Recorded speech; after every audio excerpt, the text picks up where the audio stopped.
Welcome to today's masterclass, everyone. I'm so incredibly excited you're here. Go ahead and grab your sketchbooks, get comfortable, because today we are diving deep into the fundamentals of stylized character design. We're going to act as design detectives for a bit, taking one single striking piece of reference art and completely breaking it down to see exactly what makes it tick. Okay, let's look at our game plan for today. We are going to visually deconstruct our artwork, layer by layer. First, we'll meet our character study. Then, we'll look at the power of proportions, how to balance a color palette, and capturing personality through simple posing. And finally, we'll wrap up with a daily sketching exercise to build your creative confidence. All right, let's jump right into section 1, meet our character study. So, I want you to say hello to Yumi. Now, on the surface, she might just look like a simple, charming character, right? But please, do not let that simplicity fool you. Every single line, every curve, and every flat color choice here is the result of a very deliberate artistic decision. We're going to deconstruct this together so you can see exactly how these fundamental building blocks create such an appealing final result. Actually, I want you to write this mantra down in the margins of your sketchbook right now. Great design isn't magic, it's a series of deliberate choices. I know sometimes it's really easy to look at finished art and feel intimidated, but I really want to encourage you here. You can absolutely achieve these charming, professional-looking results by mastering the basic techniques we're about to go over. Remember, you are the one in control of the choices. Moving right along to section 2, the power of proportions and stretching reality. What's genuinely fascinating here is how the artist plays with scale. Take a really close look at Yumi's head-to-body ratio. You know, in the real world, an adult human is roughly 7 or 8 heads tall. But here, the artist opted for a massive head paired with a much smaller, compact body. Look at that. Her head is literally almost the same size as her entire torso and legs combined. So, the crucial question is, why do we break the rules of reality? Well, stylized proportions are all about intentionally exaggerating or simplifying real-world anatomy just to convey a specific mood or aesthetic.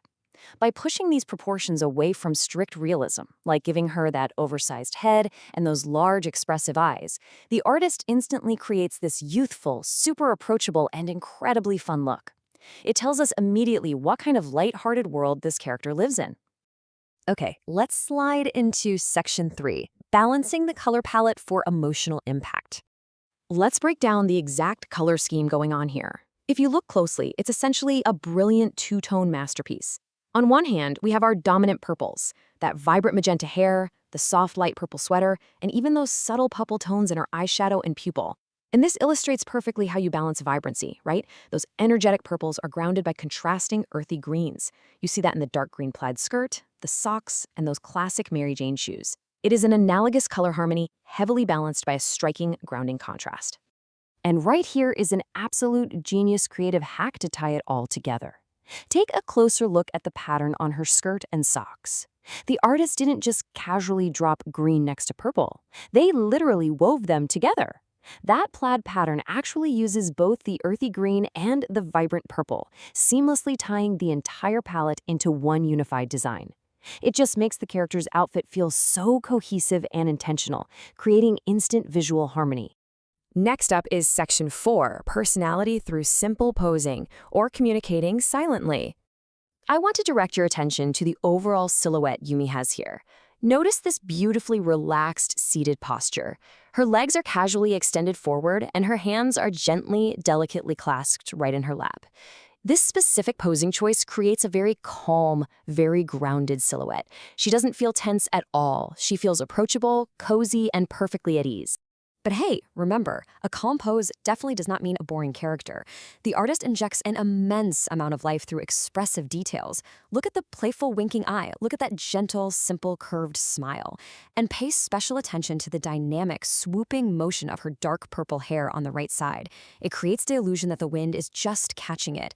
These subtle, specific choices inject a vibrant sense of life and playfulness into what could have just been a static image. And now for our final section, your daily sketching exercise. Let's get into some actionable practice. All right, here is your creative homework, and I promise you it's the best kind of homework. Let's apply exactly what we just deconstructed from Yumi's design. Step 1. In your sketchbook, block out a character using exaggerated proportions. Try a really large head and a small body.